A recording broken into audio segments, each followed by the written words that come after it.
pues si algún día la llegamos a tener, pues no estaría como muy abierta al público en ese sentido. Ya vamos a, a entrar.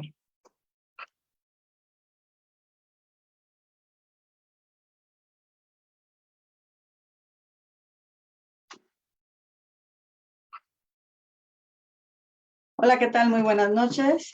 Mi nombre es Claudia Lacorti y esto es Endometriosis México. Y el día de hoy vamos a hacer un live muy breve. El día de hoy está con nosotros la doctora Brenda Sánchez Ramírez. Ella es doctora, bueno, más bien ginecóloga por la Universidad Nacional Autónoma de México, especialista en colposcopía, cirugía endoscópica y biología de la reproducción humana. El día de hoy tenemos un tema muy importante que es el manejo conservador de la endometriosis y seguimiento multidisciplinario. Doctora, muchísimas gracias por pues por esta charla. Es una charla y como una introducción a la plática que se va a dar en el IMPER. Buenas noches, bienvenida. Hola, gracias a ustedes por la confianza, por la invitación y por dar apertura y el inicio de este tema, que el objetivo real es abordarlo en la sesión que tendremos en el instituto, en donde ya saben, todas ustedes son bienvenidas a su casa. Estamos para acompañarlas, para servirles, y la idea de hoy es ir ubicando un poquito de qué vamos a platicar, que pudieran a lo mejor de alguna manera ir creando dudas, algún punto en especial que ustedes quisieran abordar. Y bueno, eh, todas ustedes mejor que nadie saben que la endometriosis es todo un mundo, que no es algo que se pueda resolver de manera sencilla, que no es algo que pueda resolver solamente un médico, que se requiere de una atención multidisciplinaria, que es el tema que vamos a hablar en Perinato. Vamos a hablar de dos cosas, que es el manejo conservador, la atención multidisciplinaria de la endometriosis. Y entonces, ¿por qué es importante el que tengamos el acceso, o que las pacientes con endometriosis tengan acceso a la atención multidisciplinaria? Porque es una enfermedad que afecta no solamente la pelvis, afecta a las mujeres en todos los sentidos, afecta desde el punto de vista, por supuesto, ginecológico, de cuestiones de dolor, cuestiones de infertilidad, cuestiones de sangrados abundantes, pero también puede afectar la vía urinaria, también puede afectar el recto, como ustedes saben, la endometriosis profunda. Entonces aquí ya estamos hablando que pudiéramos necesitar también un urólogo, un coloproctólogo, también terapia física para el control del dolor, rehabilitación de piso pélvico, especialistas en dolor, algología, al ser una enfermedad crónica que es desgastante, que afecta en todos los sentidos a las pacientes. Necesitamos también tener apoyo, contención, grupos de terapia, ya sea personal, grupal, nutrición. Necesitamos tener una gran red de apoyo para que podamos ofrecerle a las pacientes lo mejor. Entonces es importante que reconozcamos que no es solo una cosa lo que tenemos que resolver, y que tenemos que ir echando manos de todas estas piezas para poder armar finalmente el rompecabezas que para cada una de ustedes va a darles la mejor solución a lo que estén pasando, porque todas pasan por situaciones distintas, tal vez algunas por infertilidad, tal vez otras por dolor. Hay diferentes afecciones, pero resolverlo, tratar de embonar todo de la mejor manera, echando mano de todos estos especialistas para ofrecerles y garantizar que van a tener la mejor atención. ¿Tú qué opinas, mi querida Clau? No, pues sí, es algo que hemos comentado en toda esta trayectoria que tiene la fundación, que efectivamente no es la atención de un solo especialista, sino ya se sabe, ya es por todos conocidos que es un equipo muy grande, ¿no? En este sentido, manejo conservador de la endometriosis, ¿a qué se refiere, doctora? Tenemos como dos grandes gamas. El manejo quirúrgico, sabemos que puede ser un manejo radical, puede ser un manejo conservador, conservador de la fertilidad. Esto puede ser desde una perspectiva. Y también podríamos entender por manejo conservador aquel que damos antes de ofrecer manejo quirúrgico en un caso en especial. Siempre tratamos o debemos de tratar de ser lo menos invasivos posibles es decir, no sobreoperar. No, la única solución no es solamente operar.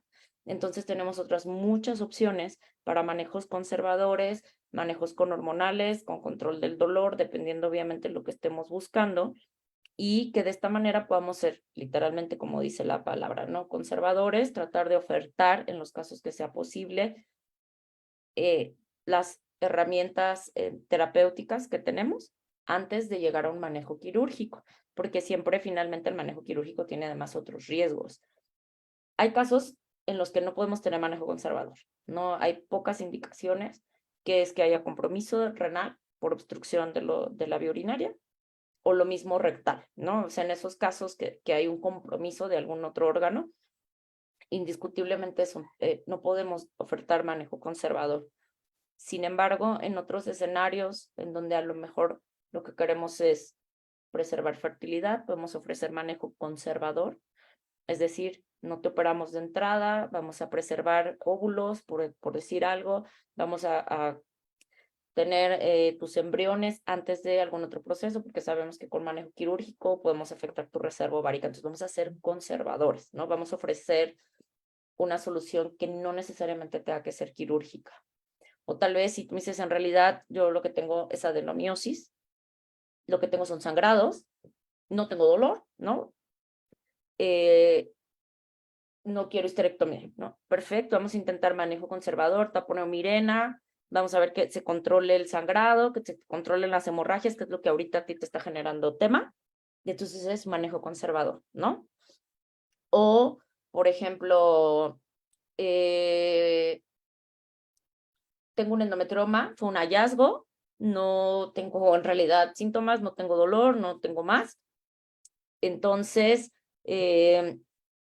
no vamos a entrar a quitarlo, ¿no? Claro, depende del tamaño y demás, pero probablemente entonces, si fue un hallazgo, vamos a ofrecerte manejo hormonal, se ha visto que puede incluso reducir el tamaño del endometrioma, vamos a ver la respuesta y vamos viendo cuál es tu respuesta, ¿no? A eso es manejo conservador. Otro ejemplo de manejo conservador es cuando de repente una paciente tiene a lo mejor un nódulo, no le duele, no le da dispareunia, no tiene infertilidad, no tiene hemorragias, porque lo operas, ¿no? O sea, la paciente está sintomática. Entonces, de repente podría sonar como, no, te lo tengo que quitar porque mira, es una enfermedad que es súper invasiva, es que mira que es crónica, mira que se te va a extender. Pues sí, pero a lo mejor ya tengo 45 años y si estoy asintomática, pues tranquilamente te podemos vigilar, ¿no?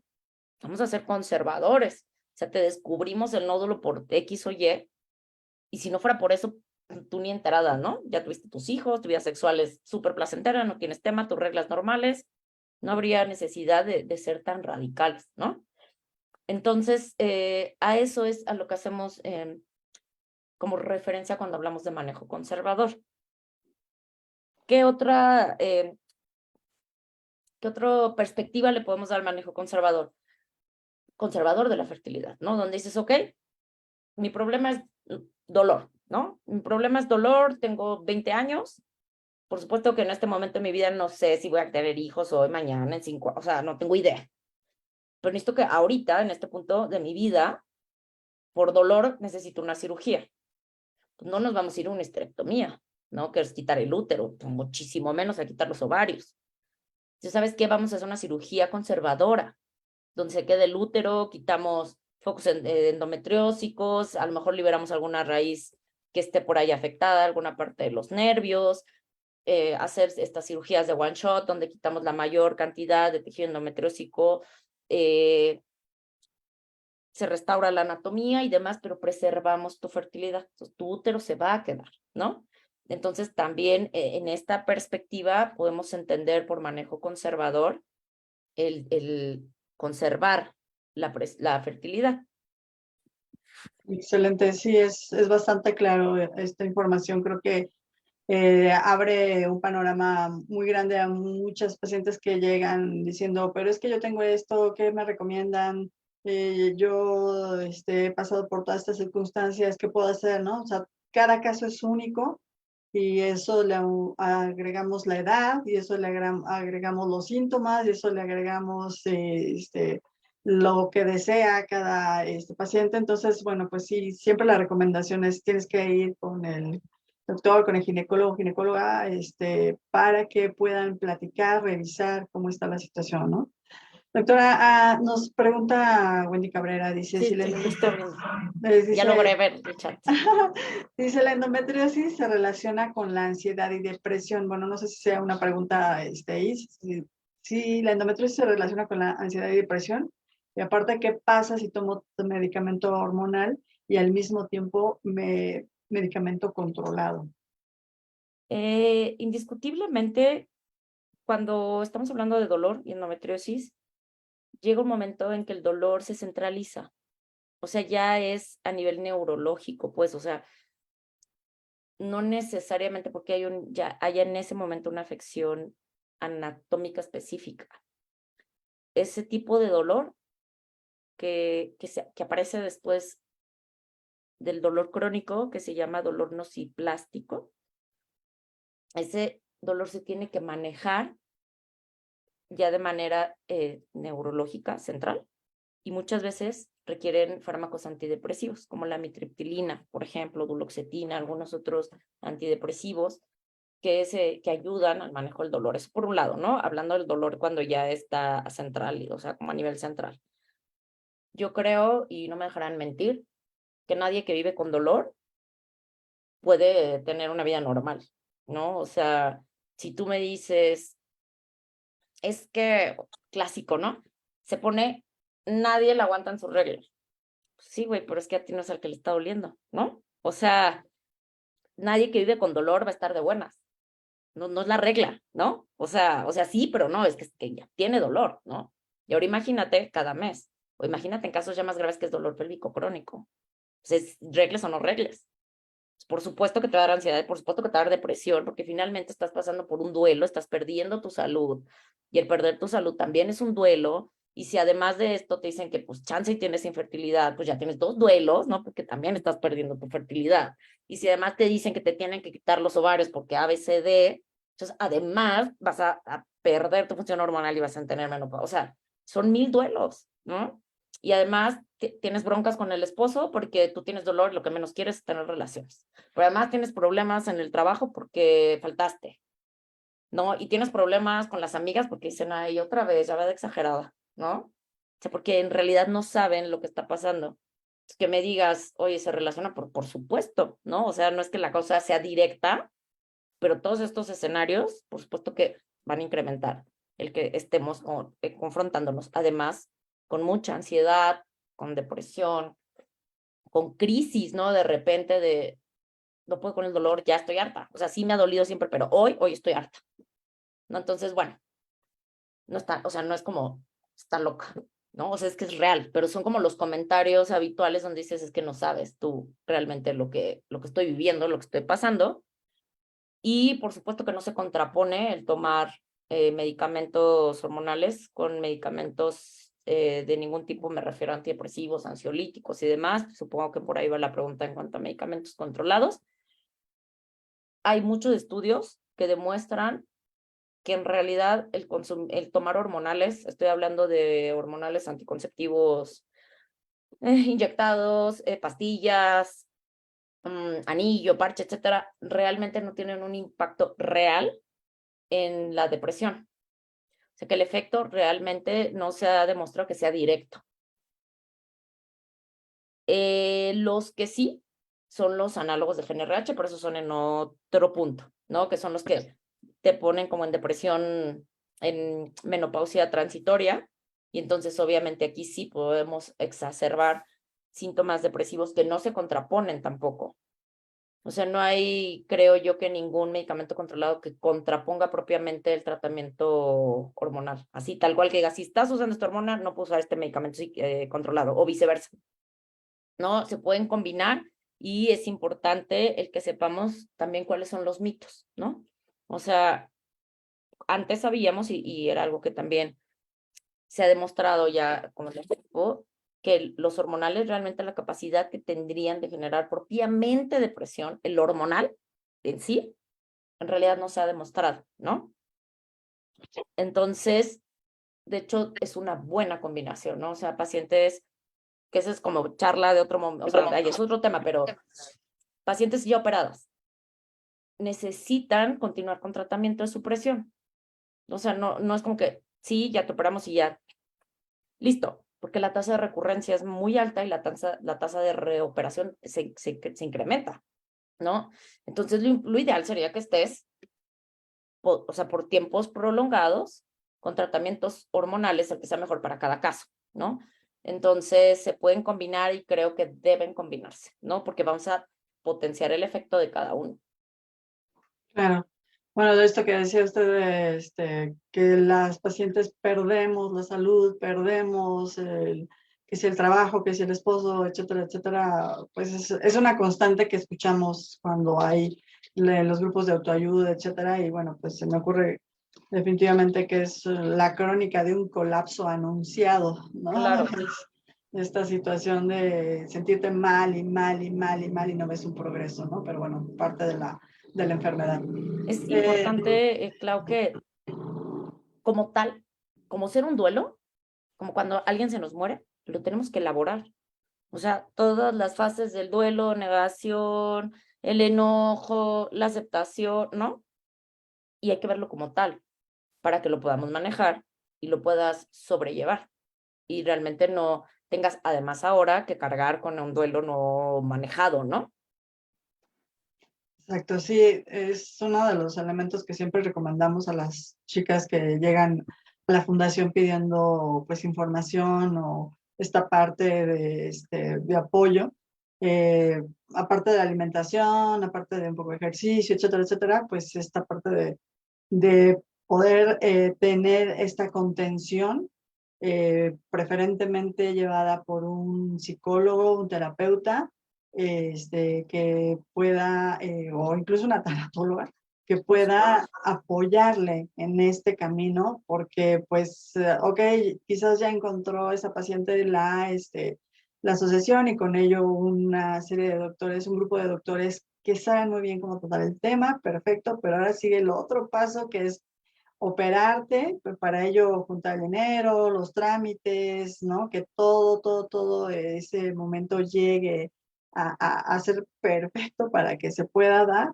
E incluso también esa parte del miedo que uno tiene cuando te dicen, bueno, sí, ya tienes esto, y ahora hay que operarte, ¿no? Entonces uno se queda así como, ¿operarme? O sea, no es tan fácil ese otro paso, ¿no? Pero bueno, ciertamente es una recomendación que les damos a las pacientes que puedan tener esa terapia de reencontrar, pues, en qué momento perdieron ¿cómo puedo decir? Sí, esta salud y cómo les ha ido afectando, ¿no? Bueno, hay una pregunta que dice si la adenomiosis difusa, si es adenomiosis difusa, ¿será mejor la histerectomía? No ha habido no ha habido ninguna cirugía previa.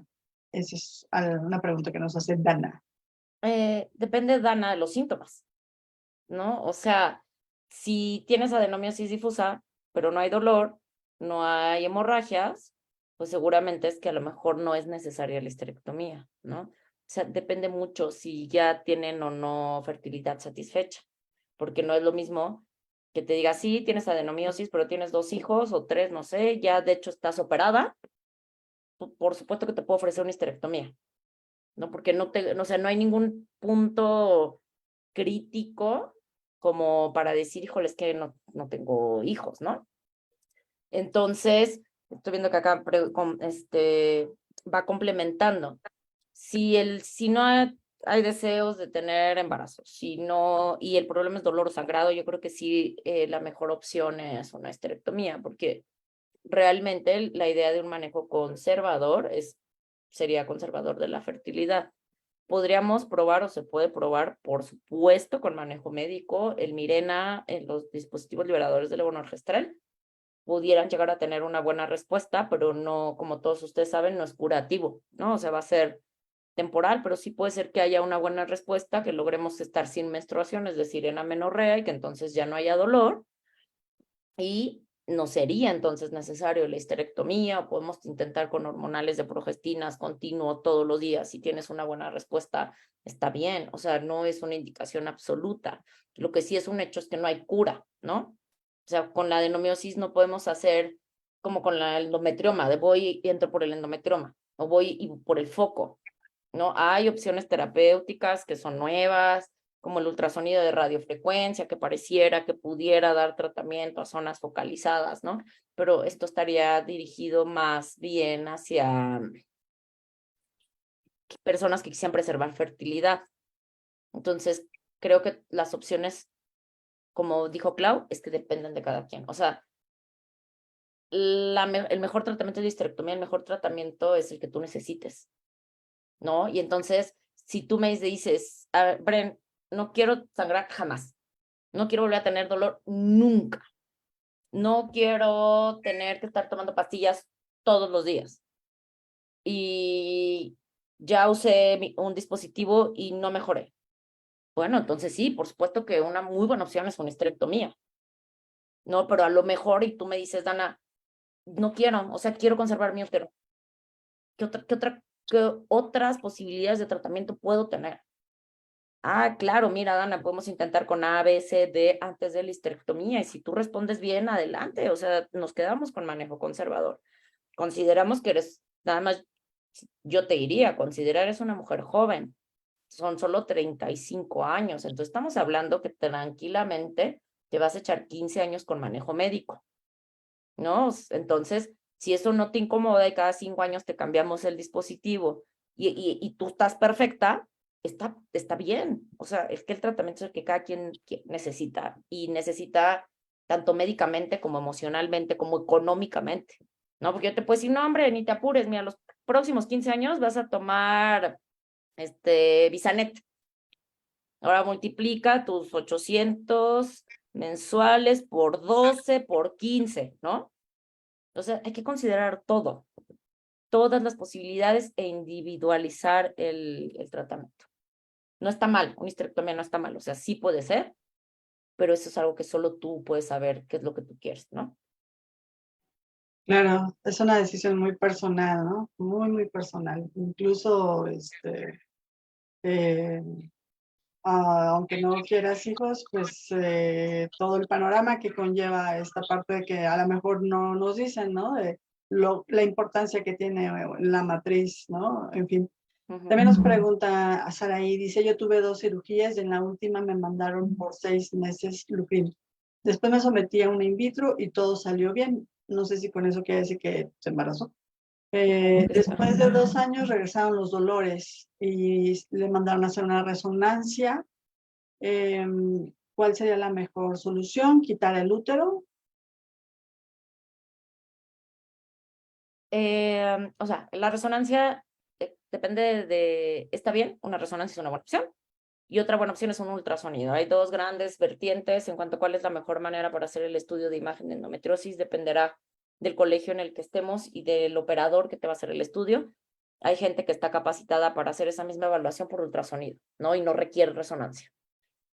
Hay pocos, pero los hay, ¿no? O sea, radiólogos que ya se entrenaron y se formaron para hacerlo por ultrasonido. Y lo mismo hay radiólogos que ya se entrenaron para hacerlo por resonancia.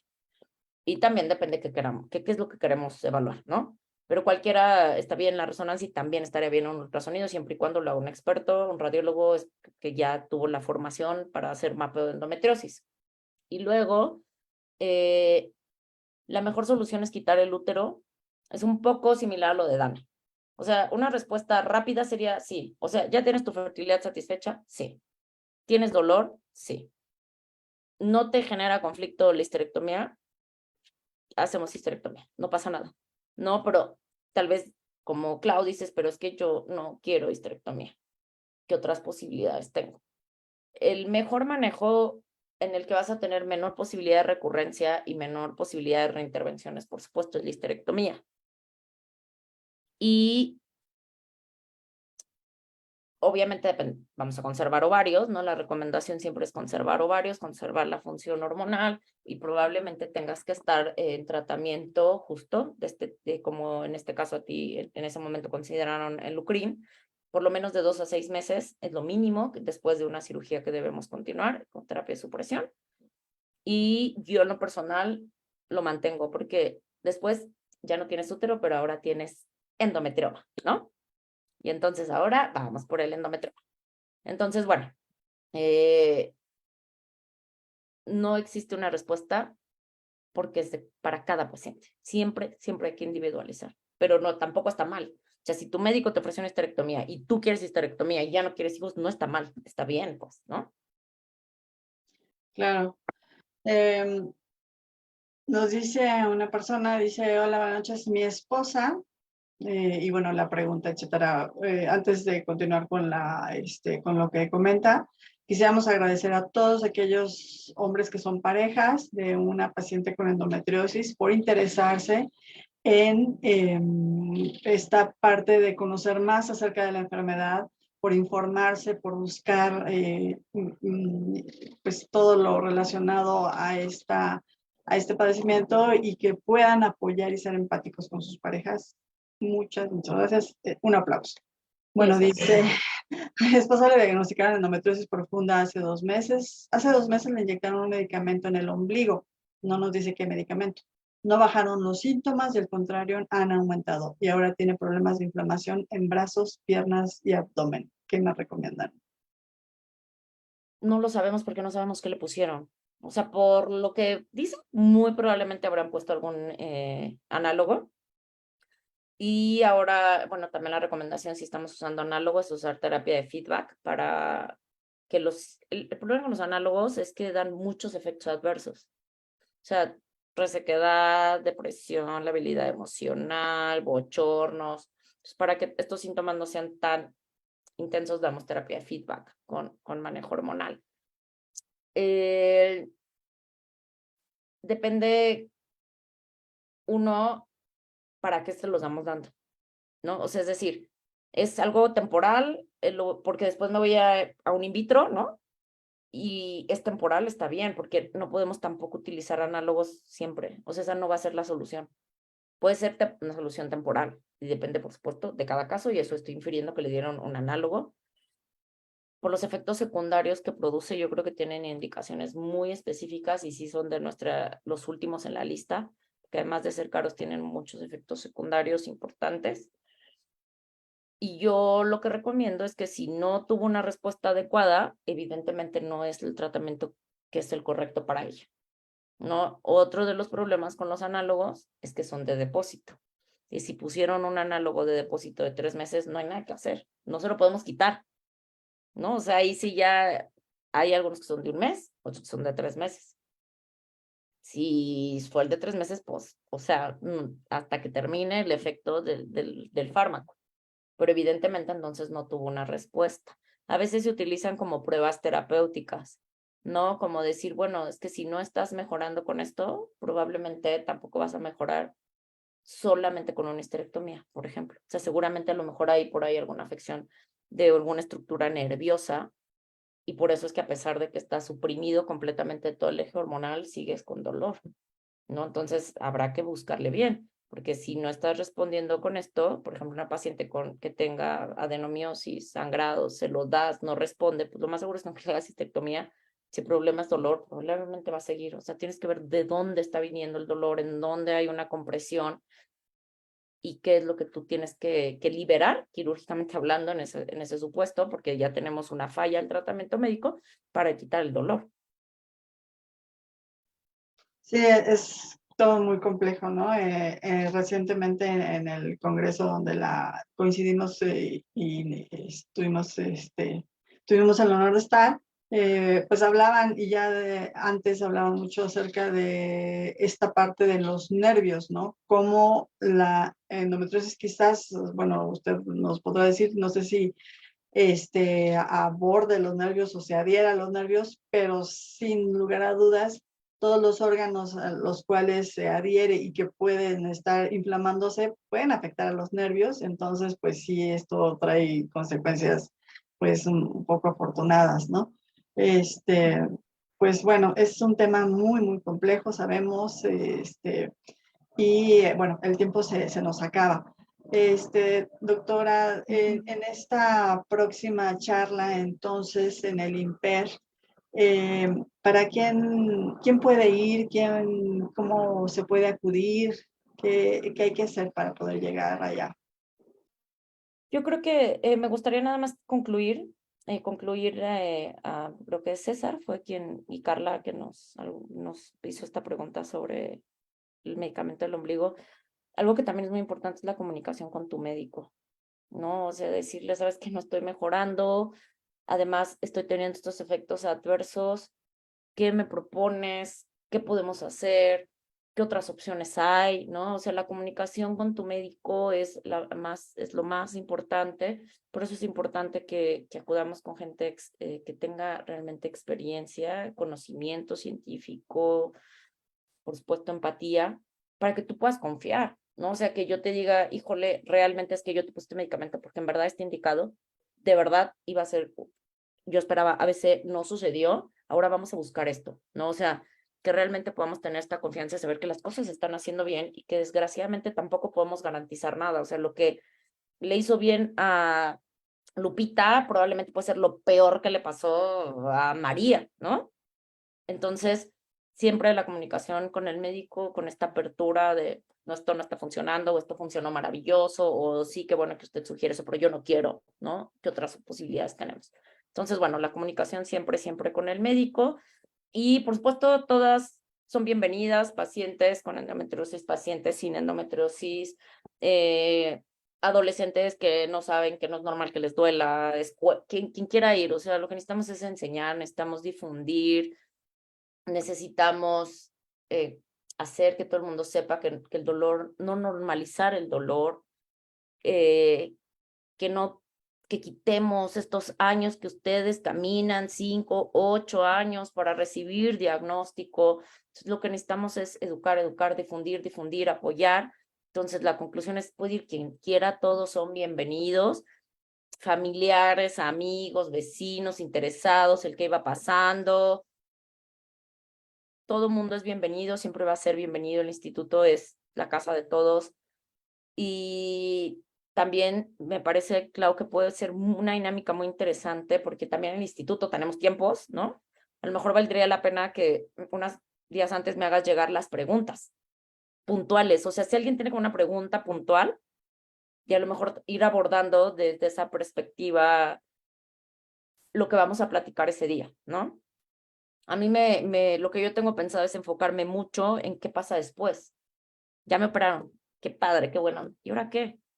No, o sea, sí que sepas que tienes que continuar con tratamiento, sí que sepas que tienes que recibir tratamiento especial para dolor, no único, aunque ya se haya hecho la cirugía, por lo que les contaba del dolor, que ya es central, sí que sepas que tienes que tener a lo mejor terapia, que a lo mejor puede haber complicaciones, ¿no? O sea, que no ya se te operaste, listo. O sea, el manejo continúa, el manejo multidisciplinario continúa, y en ese es el punto en el que yo tenía pensado abordar la plática, pero por supuesto estoy abierta a que podamos hacerlo más dirigido.